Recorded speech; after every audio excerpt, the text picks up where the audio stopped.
Ukraine যুদ্ধে রাশিয়ার বিরুদ্ধে শ্বাসরোধী রাসায়নিক অস্ত্র ব্যবহারের অভিযোগ তুলেছে যুক্তরাষ্ট্র। দেশটি বলছে, ইউক্রেনের সেনাদের বিরুদ্ধে শ্বাসরোধকারী এজেন্ট ক্লোরোপিক্রিন গ্যাস ব্যবহার করছে রাশিয়া।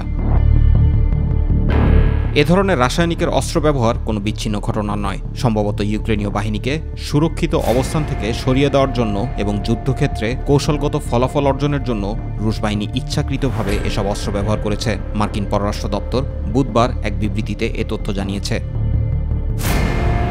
ক্লোরোপিক্রিন একটি বর্ণহীন তৈলাক্ত তরল যা চোখ, ত্বক এবং ফুসফুসের মারাত্মক জ্বালা সৃষ্টি করে। প্রথম বিশ্বযুদ্ধের সময় প্রচুর পরিমাণে এ ধরনের রাসায়নিক অস্ত্র ব্যবহার করা হয়েছিল বলে যুক্তরাষ্ট্র national institute for occupational health and safety জানিয়েছে। ক্লোরোপিক্রিন ছাড়াও রুশ বাহিনী সিএস এবং সিএন গ্যাস সমৃদ্ধ গ্রেনেড ব্যবহার করে আসছে।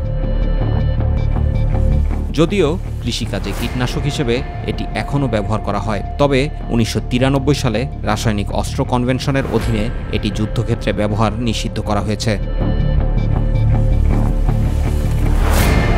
জুবাইর রহমান, মাই টিভি নিউজ।